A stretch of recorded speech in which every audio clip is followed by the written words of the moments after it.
Hey guys, this is David from Benchmark. Today we're going to be talking about datums. We're going to be talking about the three most common datums that people use here in North America at least. We're going to be talking about what makes them special, what makes them different, why you should understand the differences between each one. So survey is all about precision. Whether you're mapping land, whether you're doing construction layout, whether you're doing echo sounding or dredging or something like that, you want your data to be accurate, you want it to line up with what's already there, and you want it to be at a real point on the Earth's surface. Before we dive into the differences between these datums, let's dive into what a datum actually is here. A geodetic datum is a mathematical model that defines the Earth's surface. It's sort of like a theoretical version of the world. It provides a framework for GPS receivers to pinpoint locations with their latitude and longitude and give you an actual spot on the Earth's surface. Traditionally, and this goes back a long time ago, datums were split between horizontal datums and vertical datums, and that's just because back before we had a lot of this high precision GPS equipment, it was a lot easier and a lot cheaper for people to get these surveys or get these datums built independently of one another. So really, there's two main types of datums that people use. One is a local datum and one is a geocentric datum, otherwise known as a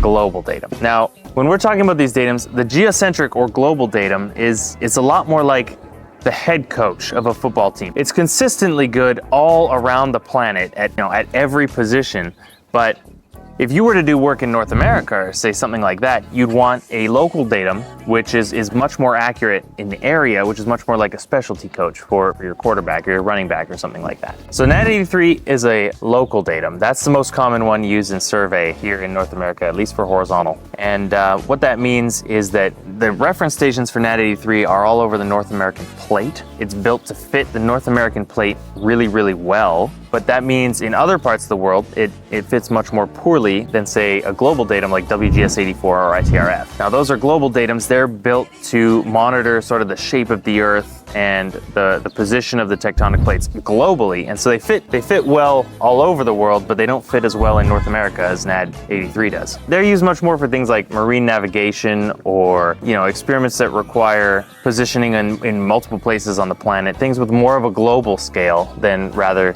a more local thing like survey. Okay, so what are three datums? So we'll start with WGS84.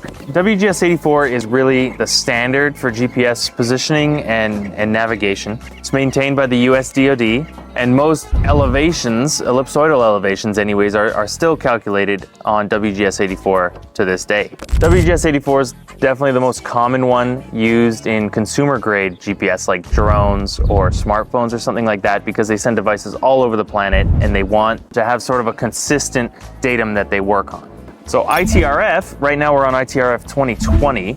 It's a very precise datum, and it's used much more in the fields of scientific exploration, marine navigation, stuff like that. Any sort of scientific application that requires very, very high precision work on a global scale. So ITRF is maintained by the International Association of Geodesy. The difference between them, while it used to be a lot more, is typically nowadays just on the order of about 10 millimeters or about 3/100ths of a foot. So NAT83 is the primary reference frame for North America, especially for survey and nav. It's a local datum. It's built really well to fit the North American plate. And because of that, all the map projections in North America are typically based on it, whether that's UTM up here in Canada with CSRS or that state plane down in the States. All of these projections are based on NAT83. And because it's a local datum, the positions you get based on your state planes, your UTMs in Canada and the US are much more accurate based on NAT83 than if they were based on ITRF or WGS84. And that's why it's used as the primary datum here in North America.